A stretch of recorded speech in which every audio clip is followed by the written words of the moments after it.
So you're a few months back into your first term of university. The pace is picking up pretty quick and now you're starting to fall behind. We've all been there, but what can you do to make sure that you get back on track? Thanks to Wondrium for sponsoring a portion of this video, more on that later.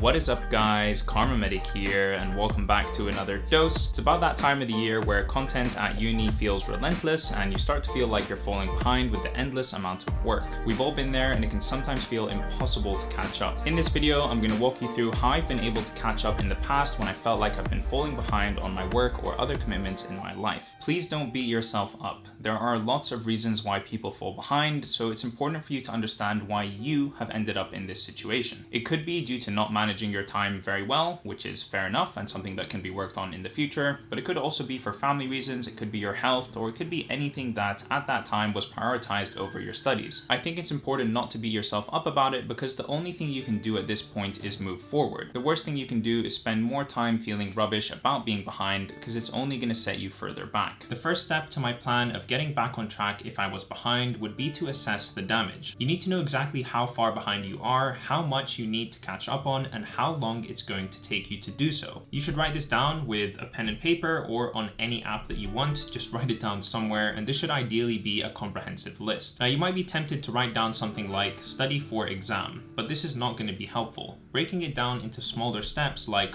watch lectures 1 and 2, read chapter 3, and review notes on lecture 10 is going to give you a clearer understanding of the work that's in front of you and how much time you need to put into that task. Now this time component is essential. If you write down a rough estimate of how long you think it's going to take you to catch up on or complete each task, then you can tally up those hours and you can see just how much work is ahead of you, and it can put it into perspective and make it easier to tackle moving forward. This means that you can tally up all the hours that it's going to take for you to catch up, and then you can divide them over a manageable period of time moving forward. Once you've got the list of all the things you need to complete with an estimate of the time it'll take you to do it, it's now time to prioritize those tasks. It doesn't make any sense for you to watch that lecture on psychiatry when you know that you have a huge rheumatology exam the next day. The tasks that have been left on our list for the longest aren't necessarily the ones that we need to do first. Our priorities change over time for a variety of reasons. The reasons that you might choose to do one piece of work over another could be because you want to review something, it could be because you have an upcoming exam, it could be because you just really don't want to forget this important thing. It's up to you depending on your situation, and you will know this best. Prioritizing your tasks is really important because you want to make sure that you do the right things first, the most important things first. I think it's important that you're good at prioritizing for any university course. You want to take the list of tasks that you've written down and you want to rearrange it with the most important task at the top and the least important task at the bottom. Splitting your time evenly between all the tasks is probably not going to be the best idea. Treat your time as one of your most valuable assets, and you have to remember that it's essentially a non-renewable resource. Once you've spent that time, you're never going to get it back. And so this means that we should value our time and make sure that any investment of our time into work gives us the highest return. What this means is that it's a relatively good use of your time to spend 2 hours really understanding a concept that underpins the whole module that you're currently learning, because the result of that is going to mean that you can apply that understanding to a ton of questions that you might have in your exams and your future learning for the module. And hopefully this means that you'll get a good grade in the end. But spending 2 hours making flashcards for a subject that you already know quite well, or that you know has pre-made flashcards already on the internet or maybe by one of your friends, isn't going to be the best use of your time. One caveat to all of this, which I think is a pretty valid argument and something that I do all the time, is that if you have a couple of smaller or shorter tasks that you can just do quickly and bang them out and get them out of the way, I usually tend to do that because I can find it really motivating. When I start to tick things off my to-do list, I can see it growing shorter and I feel accomplished and like I'm already doing something, and it can sort of help me tackle and feel better about the bigger tasks that are still to come. But generally, prioritizing your time and making sure that you do the most important things earliest on is probably the right way to go. It's important that you don't continue to fall behind with your current content whilst making up for the previous content that you've missed. Don't take off a whole day of uni to catch up with the previous day's work because you'll continue to just fall further and further behind over time. It's better to stick with the schedule that the university has given you and then carve out extra time in your evenings or on your weekends for that catching up work. That way you're you're slowly chipping away at both, so you don't have this huge anxiety about the work that you need to catch up on, and you're still on track of what's going on now, and hopefully eventually you'll be caught up again. But at the end of the day, when you choose to catch up and how you choose to catch up depends on you. Do what feels right for you. Make a realistic calendar. Please, please, please make a calendar that you can actually manage and you can actually follow moving forward. Let's say, for example, you know that you have 10 hours worth of work to catch up on. You can slot in 1 hour blocks of catching up on that work each day for the next 10 days, and that's pretty manageable. That's pretty doable with everything else you've got going on, and it gives you this good visual representation of the work to come over the coming week. Now, please don't do that thing that I see so many people do where they put on their calendar, tomorrow I'm going to do 10 days of work and catch up on everything. It's unrealistic, it doesn't happen the vast majority of the time, and it just puts you in a worse position than you started off with. I personally think it's really important to be realistic so that you don't overwhelm yourself with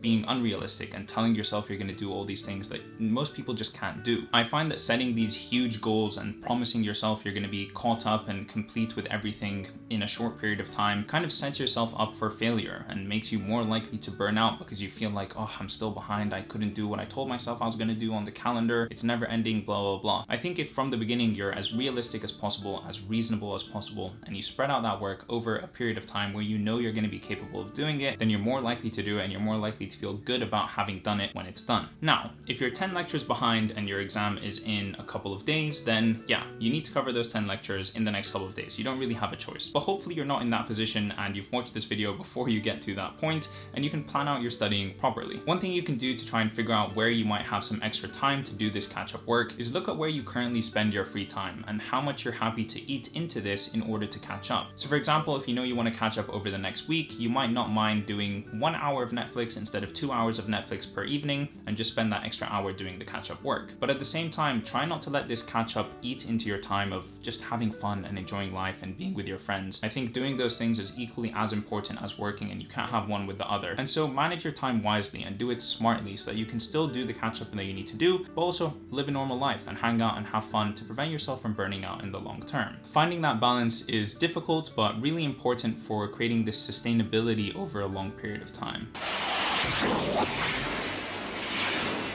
Nasser from the future here with a quick ad from today's sponsor, Wondrium. Now, if there's one thing I look forward to when I lay down in bed at the end of a long day, it's a documentary. I love learning, and watching documentaries helps keep me entertained whilst also challenging myself and expanding my knowledge. Wondrium is an entertainment and educational video subscription service where you can find the answer to anything you've ever wondered about. They have over 6,000 hours of video courses, documentaries, and series. The collection is academically comprehensive, thoroughly researched, really entertaining, and is presented by experts. I'm currently 5 episodes deep into a documentary on ancient Egypt where I just learned that there are 4 secret tunnels hidden underneath the Great Sphinx, all hand dug by treasure hunters looking for loot and tombs and things like that. I'm also watching a documentary about the Hubble telescope where it breaks down the most important images that it's taken, and next I'm planning to watch a documentary on the Middle East in the 20th century. Basically, there's plenty of videos to keep me entertained. If you're like me and always wondering about stuff, trying to learn more, then you're gonna love Wondrium. Check out Wondrium using the link www.wondrium.com/karmamedic to get a free trial now. Now back to the video. The next thing that I would suggest is to just speak to your friends. This is really important. Some of them are probably in the exact same boat as you, and knowing that can help you feel a lot less alone when you're falling behind. Now, very crucially, you can also help each other and share resources. You might have all the flashcards on a particular topic that they were just about to spend 2 hours making, and they might be able to send you a YouTube video that can explain a concept really well which you just happen to be struggling with. Talking to your friends and being open about your work and your resources and your workload is incredibly powerful. It's something that I've done throughout my time at university, and I can safely say I could not have done as well as I have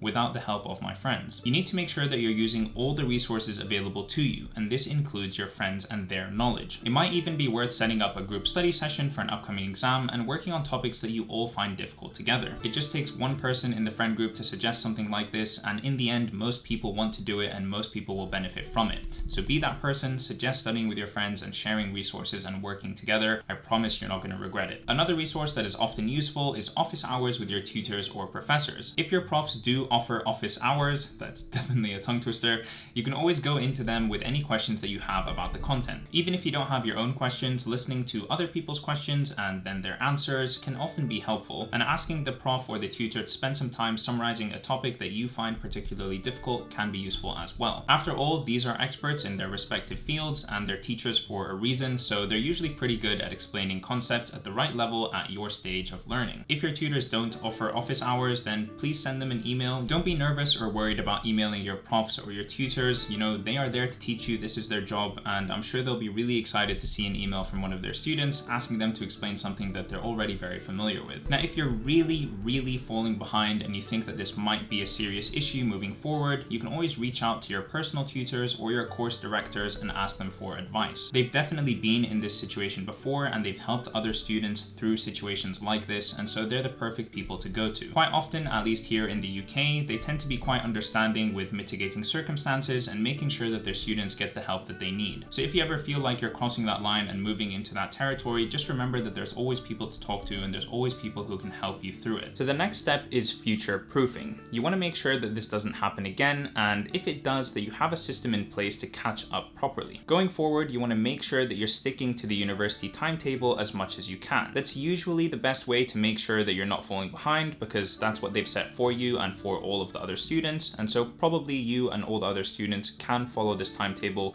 within reason. And if you do follow the university timetable, then that way your evenings can be spent revising content that you need more help with, or supplementing your lectures with other resources so you have a better understanding, or just having fun going out and living life doing things other than academics and studying. Being on top of your schedule and not falling behind means that you can keep some of this protected time to one side and you can spend it on seeing your friends and doing other things that you enjoy in life. This is what I've done throughout almost all of my university life. I make sure that I get things done on time and that I'm not falling behind that much or not falling behind that often, so that I have free time to enjoy myself outside of university and do the things that I enjoy, hang out with my friends, play sports or whatever. I don't think I'd truly be able to enjoy myself stress-free and fully relaxed if I knew that I was so far behind and I had all this work to catch up on and it was just going to be hell to do on the weekend, or I'd have a long library session or something like that. And so trying to do a little bit of work every day would always save me from this terrible headache further down the line. If you do end up falling behind though, it's completely understandable. You know, we have all been there. Life happens and we can't always control being in a situation, so it's probably a good idea to keep some sort of system in place to help you catch up if you ever do fall behind. You can do this by following the steps in this video, but also by developing your own habits that make catching up quicker and easier for you. This might be something as simple as having a page dedicated to overdue work or catch-up work on an app like Notion, or on a piece of paper like I have over here, or on your phone or whatever, so that whenever you miss a lecture or you have a piece of work that needs to be caught up on, you just write it down on this list. And then every time you look at it, you know exactly how much you are behind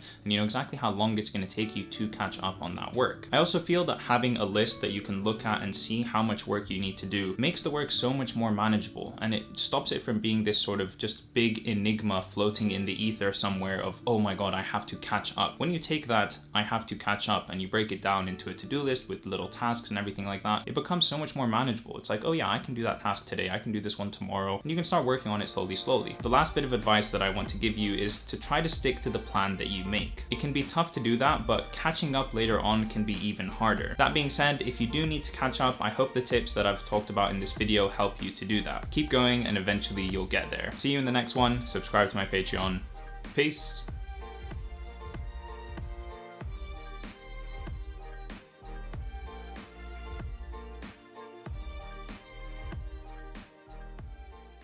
What can you do to help yourself get back on track?